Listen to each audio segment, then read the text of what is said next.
Welcome to Playing with Junk. I have some junk today. I have this Toshiba Aurex stereo tuner, but I don't have only the tuner. I also have the preamplifier from the same system. And I have more. I also have the amplifier, but I have even more. I have a second amplifier, which is quite heavy. It's a remarkable small tower, or now it's a big tower. I got this from a friend who wanted to put it into the junk bin, and I saved it from that because I thought it's a nice little system. And then I was googling a little bit about this and I found out that this was made in 1980.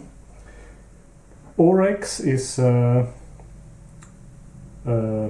high-end, or one high-end brand of Toshiba. In some countries this stereo system was marketed as Toshiba. In Japan it was marketed as Aurex, and in some other countries it was labeled as both in the same time. This was the first mini system, or maybe MIDI system. You see the size here. It's not a full-size stereo tower. It's not a 19-inch wide rack professional hi-fi system, but it turned out that Toshiba, when they made this system in the 1980s, they were a little bit too early with this, because people in the 1980s wanted the big full-size stereo equipment. But it also turned out that Toshiba did a really good job with this system here. The amplifiers are, let me zoom in, the SCM15. That means Toshiba had 3 different of these mini systems: the M10 or System 10, 12 and 15. So the amplifiers are from the biggest system, the 15.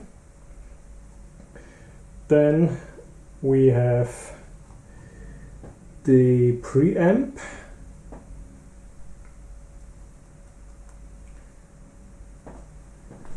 which is not, oh yes, it is labeled on the front side, of course, it's here. It is called SYC12, so the preamp is from the System 12, and the tuner here is again STF15 from the System 15 series. So the whole system here is a little bit mixed, but that is nothing bad. It looks nice. I have already cleaned a bit the tuner and the preamp. You know, nicotine and smoke and dust, they all leave their traces after a while. And the system sat in a garage for a couple of years, so the cables here are a little bit crusty. Also the top cover here, which should be shiny and nice, is a little bit dirty, and I will have a look inside and show you how I clean stuff like that to make it look like new. Well, you may wonder, why do I have two amplifiers? You may assume that they are mono amplifiers, but no. They are in fact stereo amplifiers, and there is a little spider crawling up and down. I also got a free spider with this system. So this is a normal stereo amplifier. You have the input left, right. You have speakers A, speakers B, left, right. Speakers can go from 4 ohm to 16 ohm if you have them independently, or if you use both speakers A and B, you can go down to 8 ohms, because A and B, if you switch both on, they are in parallel, and 2 times 8 ohm parallel is 4 ohm, the minimum impedance for this amplifier. Now, this amplifier has a special feature. I can show you that here. It's called BTL. Camera move. Yes. BTL, I don't know exactly what the abbreviation means, but it means bridging. Bridge to whatever. Bridging means you hook the two outputs here, left and right. There are two amplifiers, one for the left side, one for the right side. You bridge them together. You only use then one input, the right input. One amplifier gets the signal directly, and the other amplifier gets the signal through a phase change circuit that does a 180 degree phase change. So you then attach the speaker only to the positive connectors of the left and the right. So if the left, for example, goes positive, the right goes negative, and so you have, instead of 2 times 50 watts for this amplifier, you have then 1 time, the manual says 90 watts, so it should be 100, but they are a little bit careful with that, because bridging is always a little bit a risk, because if the two amplifiers, the left and the right, are not exactly equal, it can cause problems. So that means I can use only one amplifier with 2 speakers, left and right, or I can use them in the bridge mode as 2 mono blocks with 90 watts each. I have not decided yet what I will do exactly, but I think I will probably keep one and probably sell the other one, or well, whatever it turns out when I attach the speaker. Maybe one is broken, then I need the other one. We will see. Okay. Well, first step is cleaning. For most of the cleaning jobs, I take some window cleaner. It's just a no-brand window cleaner. I prefer a clear liquid instead of the colored liquid, because I don't want any color stains. I have already cleaned this a little bit. There are some stains here. I don't know exactly what it is. It didn't go away with the first cleaning, but I certainly remove the buttons first, if they really want to go. So this one. They are very well stuck here. That's the balance ring. Okay. The volume button, of course. So let me see. I don't want to use any pliers because that will certainly scratch. This one goes off easy. That one too. I'm sure they are coming off like that, but I think I have to use a little trick. Let me see.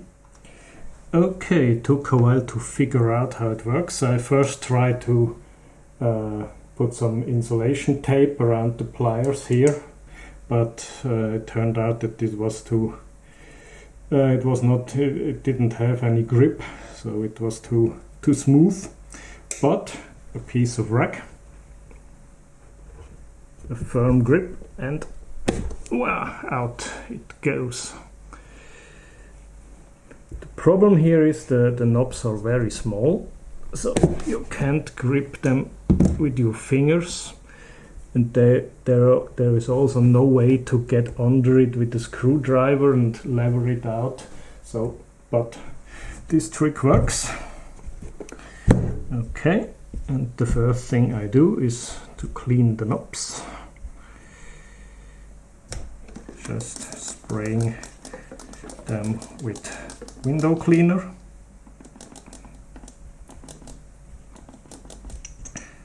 Let it soften up the dirt a little bit. And then I have two tools. First is a brush with shortened hairs, which works more like a cleaning brush, or you can also use a toothbrush, which is very nice. You can use an old toothbrush, you can use a new one, doesn't matter, as long as it has some hairs here left. Okay, the first is there are these little marks here that are milled out or whatever. With the brush you easily get into these grooves. Put a little bit cleaning agent on the brush and also brush. You also see this is a brushed aluminium surface, so the brushing lines, the sanding marks here are going in this direction. So I will also clean in this direction. First of all, not to scratch anything visible, and the other reason is dirt will get out easier if you go with the lines. Here on the side we have a slight some grooves for the fingers, and these grooves normally fill up with grease and dirt, so oops, it's slippery. I will clean that too. I think it goes better with the toothbrush. And then I need a clean rag. I prefer white rags, but you can use whatever rag you have. Important is that your rag is clean. You cannot clean something with a dirty rag. It's not possible. Okay, that looks good. This one is a little bit easier. You may notice the knobs, they are not made of plastic. They are made of solid aluminium with a plastic insert in the center. Very nice. Feels good. Looks good. And I hope it sounds good. There are the marks, and here is some grooved area which is surprisingly clean already. Yeah, looks like new. Then for the smaller buttons, the dirt always accumulates here in the edges. So we clean that, dry it up.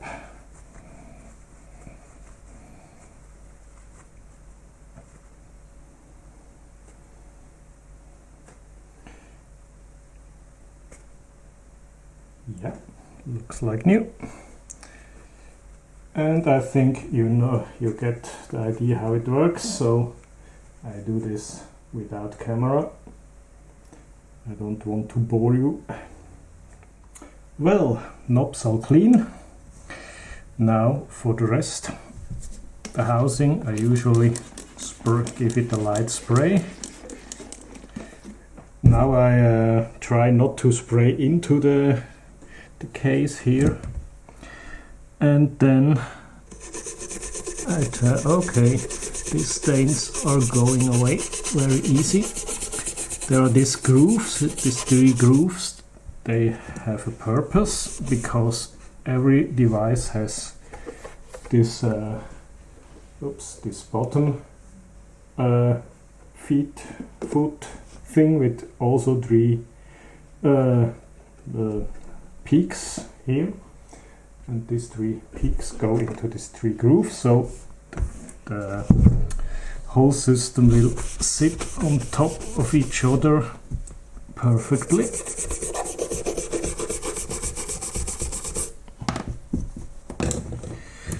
And to get it out, I take the brush and the cloth.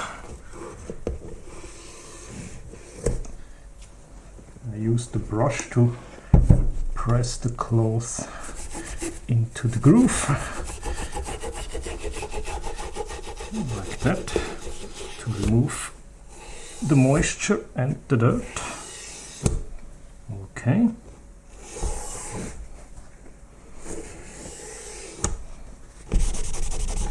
There are a few scratches here in the aluminium, but I mean, this unit is from 1980. It is now 36 years old, so it can have a few scratches, and as long as the scratches are on the top here, it's not so bad, because you won't see that if this is not the top unit. So there's another spot still there. Maybe I need a little bit stronger detergent, stronger solvent. Always take care with writings like this not to brush too much on the letters, because sometimes they go away and then it looks bad.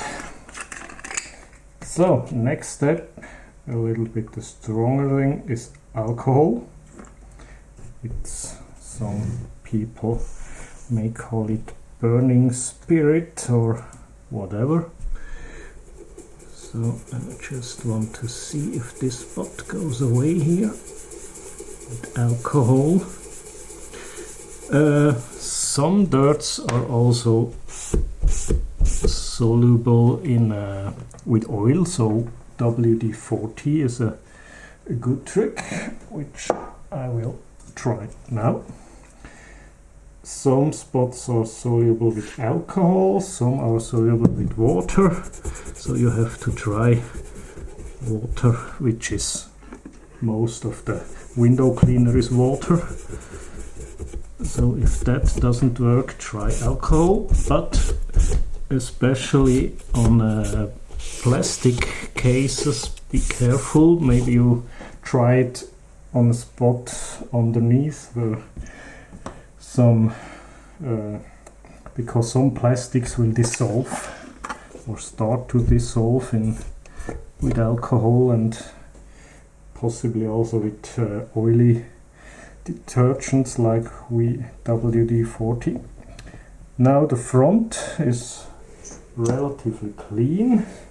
but I give it a brush again. So I give it some drops around the holes, not into the holes.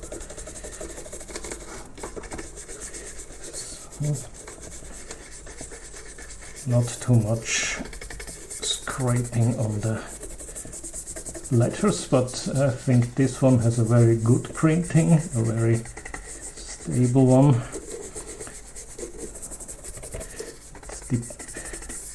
With the time you get a little bit the feeling how much you can do, but it is always better to be careful instead of wiping away all that written stuff here, which looks very bad, or it's even impossible to restore that.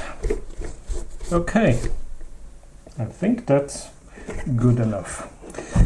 Then also important to clean the feet of the unit, because you don't want that the unit below it gets dirty from dirty feet.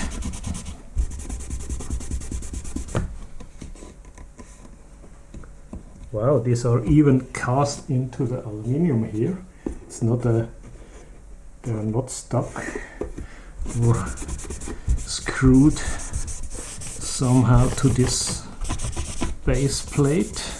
This is one piece, not a bad touch. So, back side. No, first side panels. They are a little bit difficult because they are grooved. So you always have to get the dirt out of the grooves.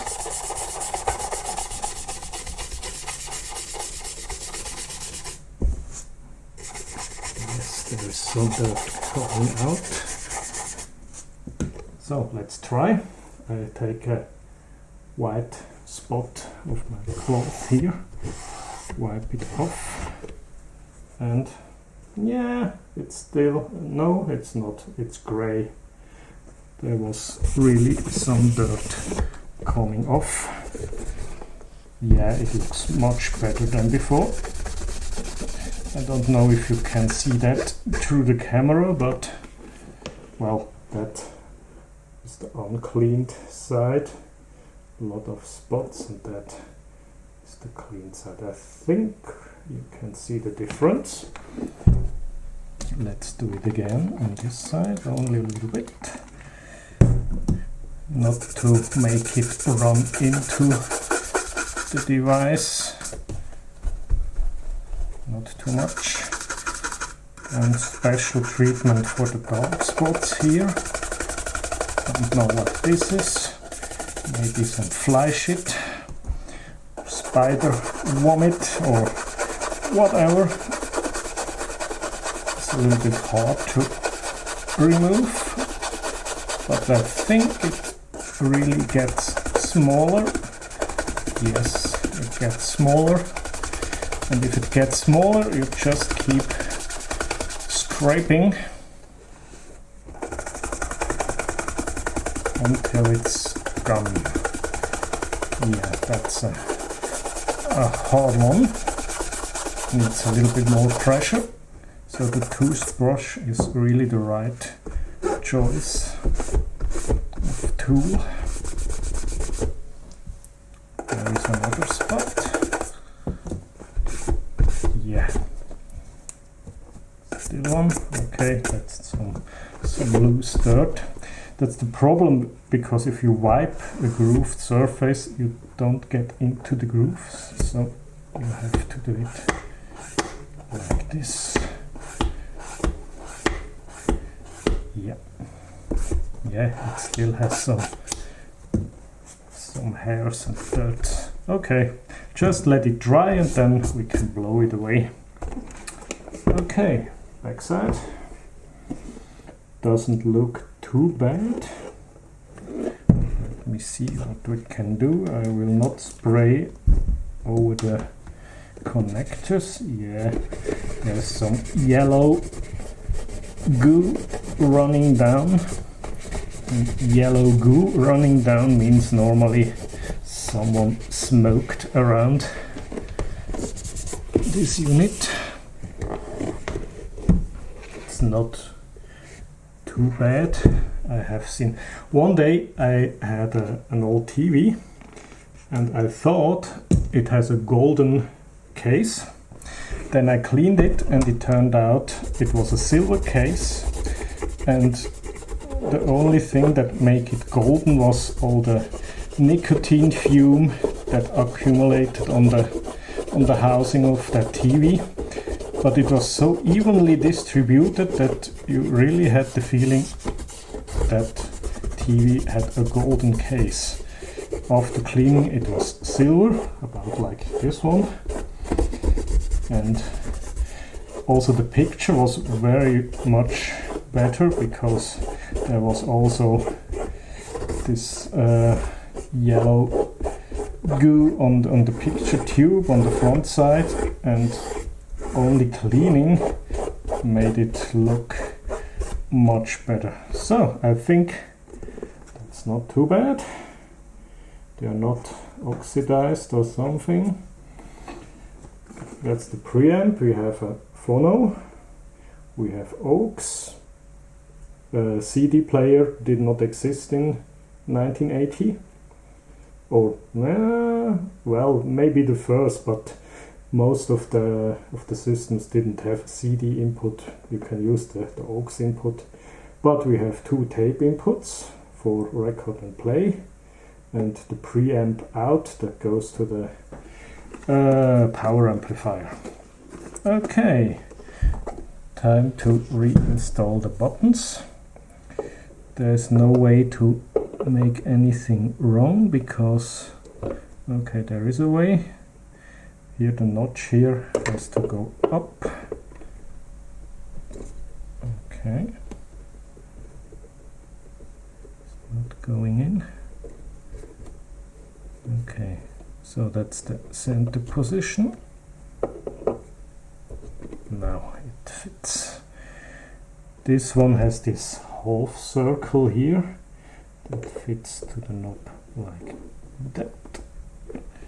Goes on very strong. It certainly won't fall off by itself. Then we had these ones, so we have to go to the end of the terminal. I think that's okay. Okay, we also have a center position here. Yes, that's okay.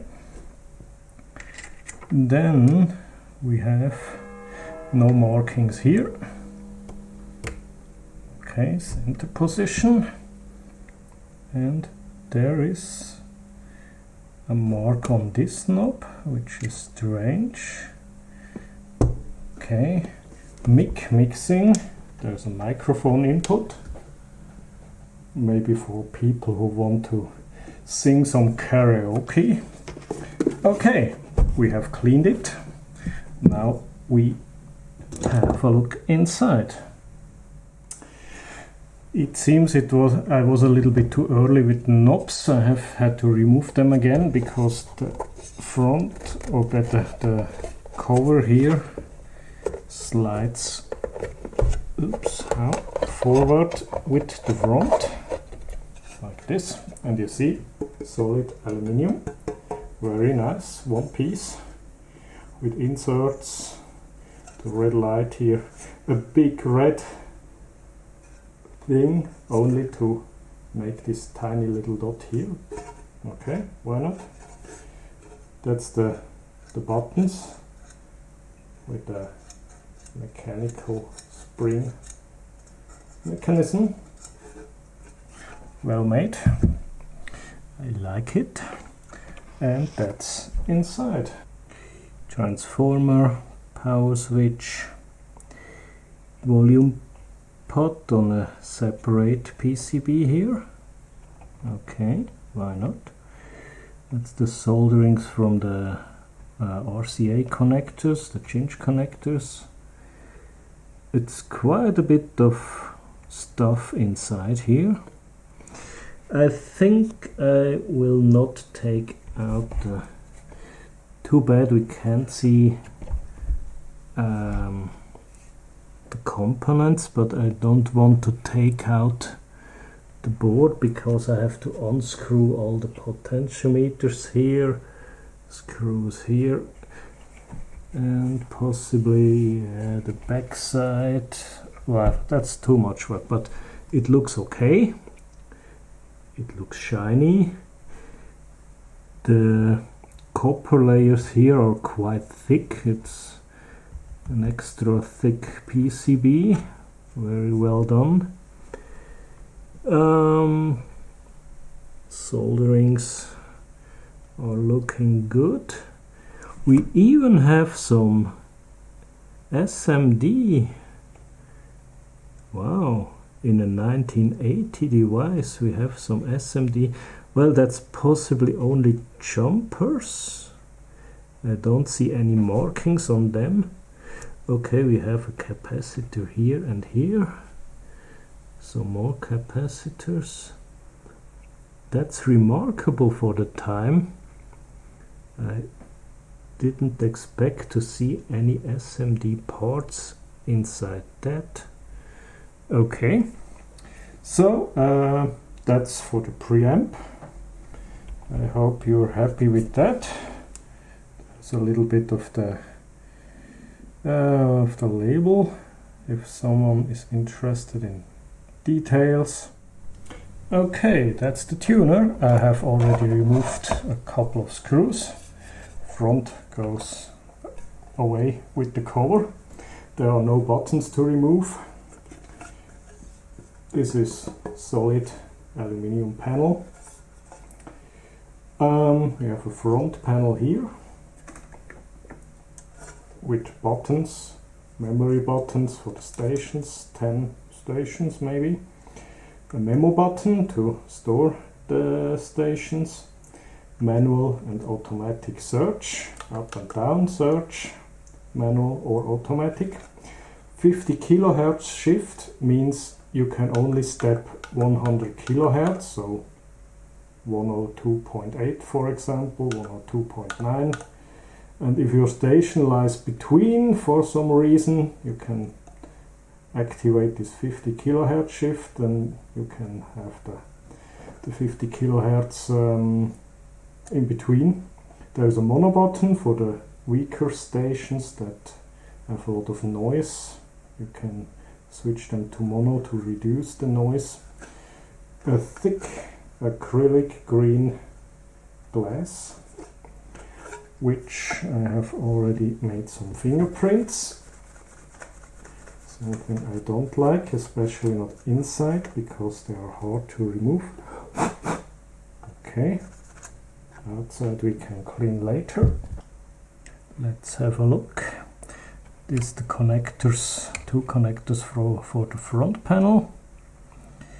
We have a transformer, power supply, some caps.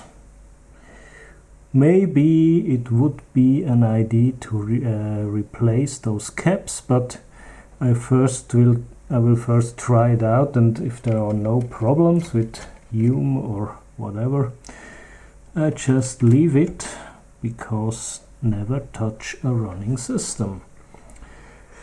Okay, that's the antenna input, that's the output for the sound that comes from somewhere about here. So this seems to be the logic board that takes the input from the front panel. I have to point the camera to what I'm showing. It's not always so easy. Logic board. Electroluminescence display. Channel 8 stereo, so you can read everything. With the green filter you can read nothing, and that's on purpose because they don't. So these electroluminescence displays have the habit to attract dust because of the higher voltage they're operating, but this one seems to be very clean. Power button here goes to the power switch down here. So it seems they are switching the lower voltage side, because it looks like the high voltage cable goes in here, brown and blue, and then goes out brown and yellow directly to the transformer. So that means the transformer is always working, giving a little bit of standby power, or this thing uses some standby power. So the first high frequency stage here within a shielded can, it has no shield on the top, but on the top is already our aluminium case, so I think that's shielded enough. Then a second and a third stage, maybe there is a FET source, gate 1, gate 2 drain, some kind of FET field effect. I'm not sure if they had already MOSFETs in this time. There's another one, high frequency, and then we certainly have a mixer somewhere, so we should have a look on these chips here. They are probably radio chips, one from Hitachi with the old Hitachi logo here. This looks like Toshiba. You can have a look in the data sheets if you want. I'm not so much interested in the details, so I think that's the discriminator and mixing and stuff. And then audio comes from here. Okay, and I think underneath the logic print here there's some power supply stuff. Well, I think that's about everything. So this one has two plastic feet here, which is a little bit different, or better, it's rubber, it's a hard rubber. Caution to prevent blah blah blah, serial number, okay. Made in Japan by Toshiba. Okay, very simple. So I think I put that together and start cleaning it. Oh no, I don't clean this, I have already done it. Let's go to the amplifier, the big one. So that's the amplifier, and I will clean it first. I know some people don't turn it on, take it apart, but I clean it first, because if I get it clean I will take it apart very carefully, and if it turns out that it cannot be cleaned because it's rusty or scratched or whatever, then I don't have to be that careful.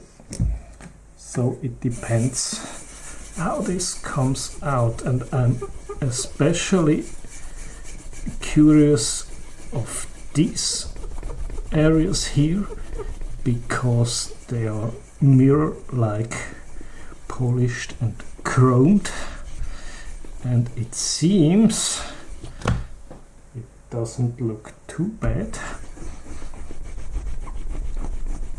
They have a few scratches, but nothing deep. Yes, I can see myself. It's like a mirror. Okay, here we see the difference. Clean, dirty, clean. Okay, I think you got it. Okay, let's continue. And as you see, I put window cleaner on my rack, not on the device, because there are grooves here where the window cleaner could seep inside. I don't want that, because I have at the moment no big idea. I think this is a a toroid transformer, and there are two big caps underneath these caps. But my guess is, okay, it could be done on purpose, but I always think that the designer of the case made an error, and it turned out that the caps and the transformer were too big, and then they had to improvise these covers and marketed it as a design feature. But it could of course be a design feature from the beginning. So I switched to alcohol. You probably hear it. It squeaks a little bit because there are some spots here that are a little bit hard to get away. Ego. Okay. You see, window cleaner doesn't make that sound, but the spot is getting smaller. Maybe it's a little drop of paint or whatever happened around this box in the last 36 years. Maybe it's only 35, I'm not sure, it's really from 1980 or maybe 81, 82. Can we find it out? No date here. Perhaps from the serial number, I don't know how to decode that. But I think that already looks very, very nice and very, very high-endy.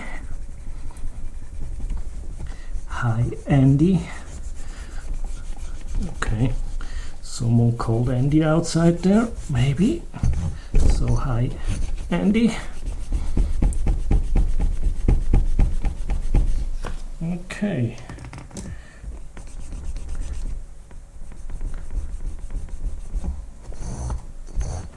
Now we have some dirt here in the grooves. I think that's the right tool. Let's put a little bit window cleaner on the brush. Yeah, ooh, it goes away like nothing. Look what I removed. Okay, and then the old trick, clean rag, brush it into the groove. Brush it into the groove. Okay, that's a groovy sound. Okay, yeah, looks like new. Do it on the other groove because it is so groovy. Okay, off that. Brush this.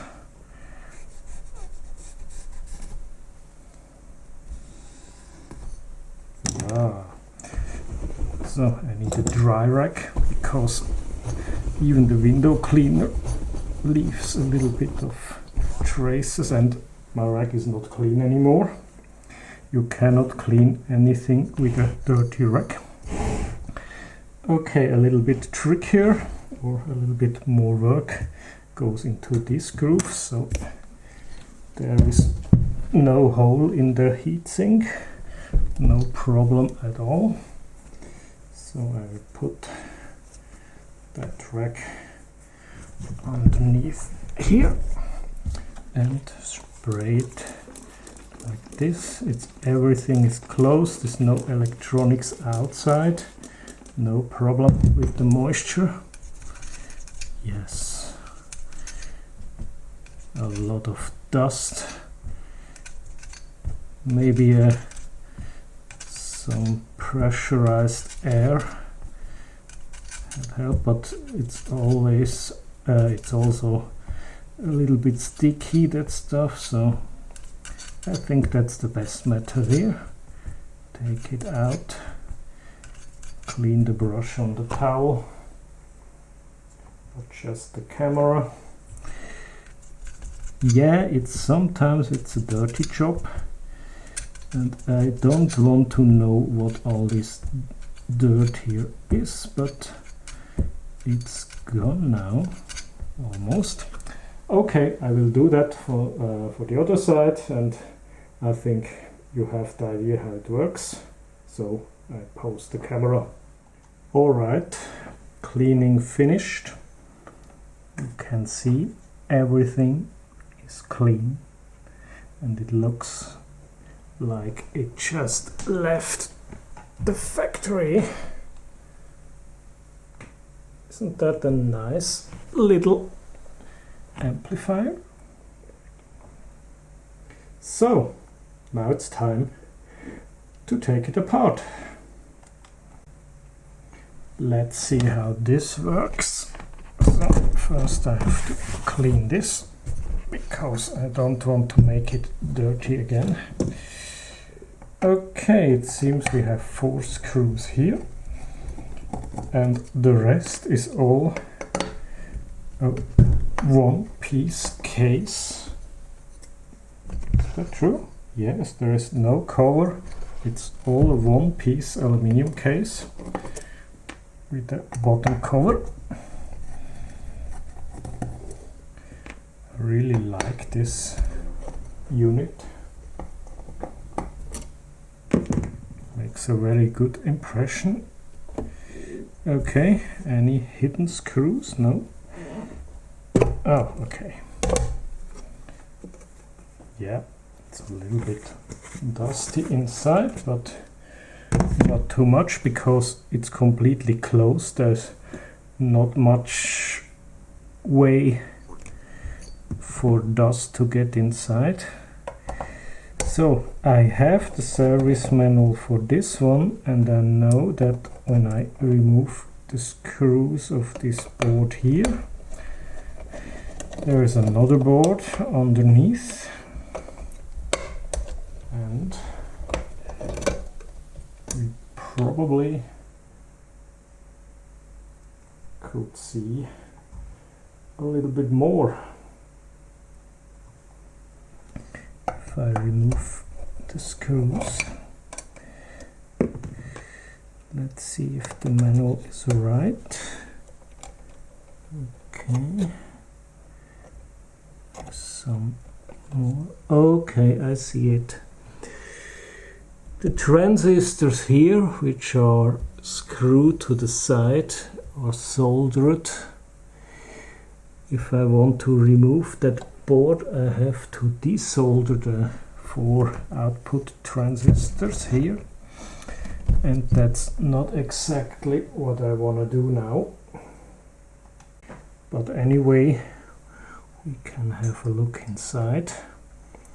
See here the soldering points of the transistor, 1, 2, and 1, 2 for the other side. It's 50 watts. There's a thermo sensor thermistor, another one here,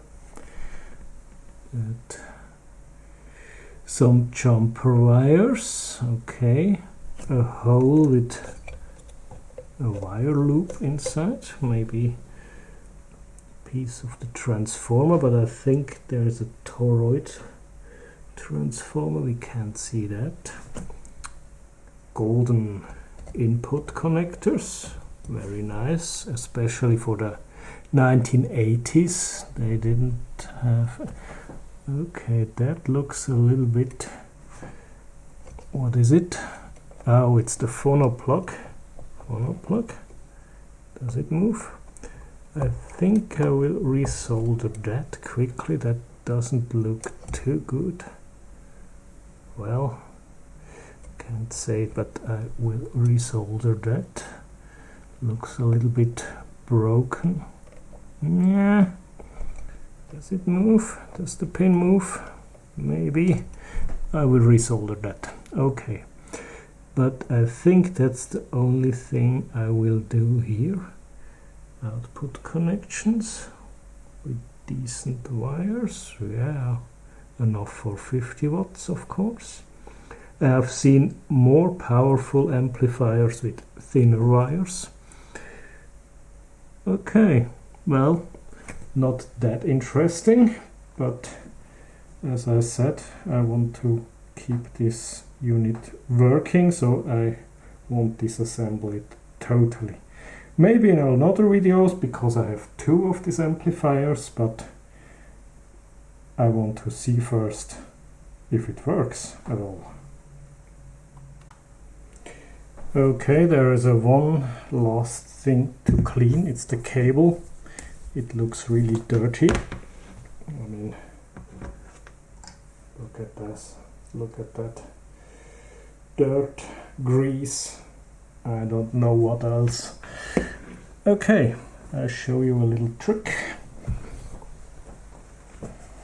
We need a clean rack. Where is my not so clean rack? Okay, that's clean enough. Spray it with window cleaner. Then do this. If your unit is heavy enough like this amp, you can stretch the cable with one hand and then clean it with the other one.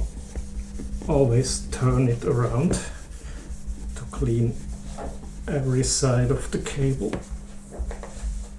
This unit has a very long cable like the others too, which is also a sign of good quality. They didn't save money on the cables.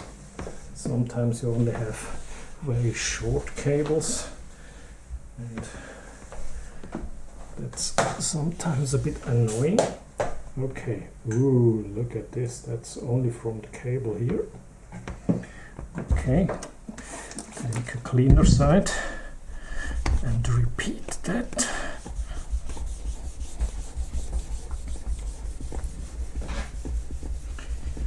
Sometimes it is necessary to take a little bit a stronger solvent, like alcohol, or in some cases even paint thinner, but that will also dissolve the top layers of the plastic. But especially if you have white cables or light gray cables and they have dark stains on it, for example from your shoes or something like that, or from other cables, yeah, cable plastic is normally quite robust. So this connector here is completely molded, and it's waterproof, watertight, no problems to spray it like that. You shouldn't do that with a screwed version, or you have to disassemble it completely to dry it. Toothbrush. It's like brushing some teeth. Okay, all these grooves here, especially the sides. So yeah, that looks nice. Okay, a dry rack to dry it up, and then I usually let it sit for a couple of minutes to be sure that no moisture is getting into the way of the electricity that will flow through the plug. You know, electricity and water is something you shouldn't mix, but there is no problem to clean everything with water as long as there is no electricity and no batteries, and as long as you dry it perfectly before you plug it in again. Okay, I would say quite a difference. Shiny and new. By the way, oops, hope you can see that. Made by Kawasaki. Yes, Japanese companies always do everything. Kawasaki makes famous motorbikes, and I'm sure this is a very fast plug. Like Toyota they started with sewing machines. Did you know that? Or Yamaha, they started with pianos. That's why they have three of these tuning forks in their logo. Okay, let's see how it works. I have hooked up all the cables. I attached a very provisoric antenna. It's not the best, but let's see what it does.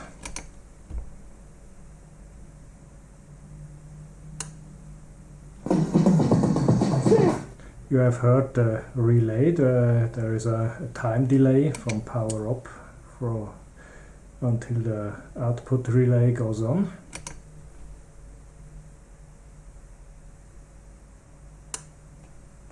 Speakers AB, I have only attached speaker B. Bridging, I'll leave it as it is.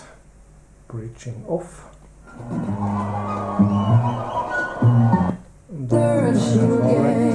I have already found a couple of stations. And if I press the button 4, there is no station stored. You see they are all free. 1, 2, 3. The problem I see here is when I put it on stereo mode, I don't get any sound because it's muting. I think the signal is too weak for stereo. Sometimes the stereo indicator shortly turns on, sometimes not.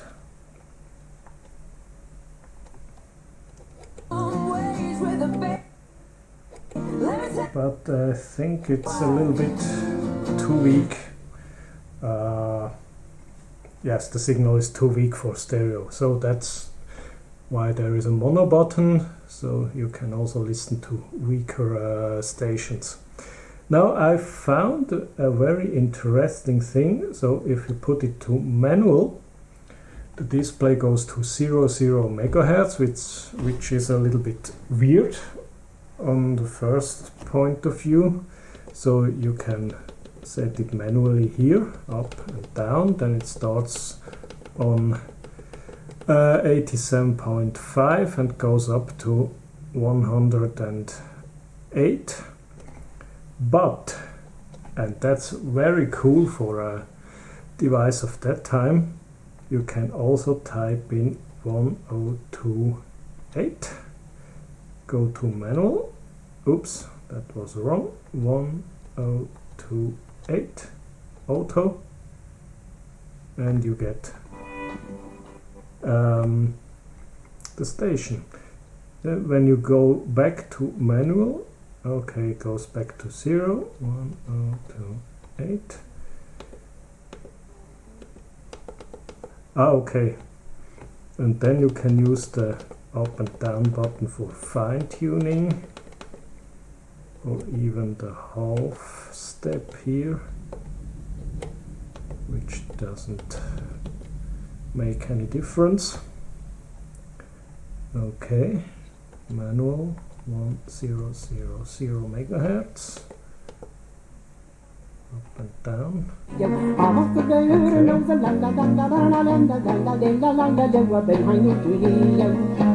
Aux, okay, no sound, I have nothing attached. Phono, a lot of noise. There's also the tuner speaking over into the phono channel, but there's nothing attached, so it's not, and this is very, very loud here. Maybe I should attach something to the aux channel to listen if it is working on stereo. Wait a moment. Well, I hooked up my old iRiver MP3 player. It's a couple of years old. It was lying around here on my desk for a couple of months, and it still has some juice in its battery. It's a very good battery. I'm amazed that it's still working. So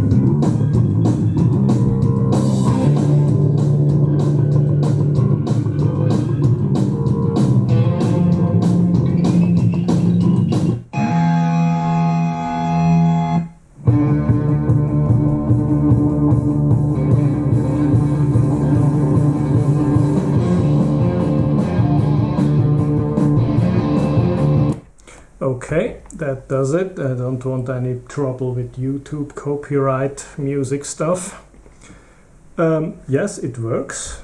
It sounds not too bad. Well, my speakers here are not the best in the world, but well, no problems at all.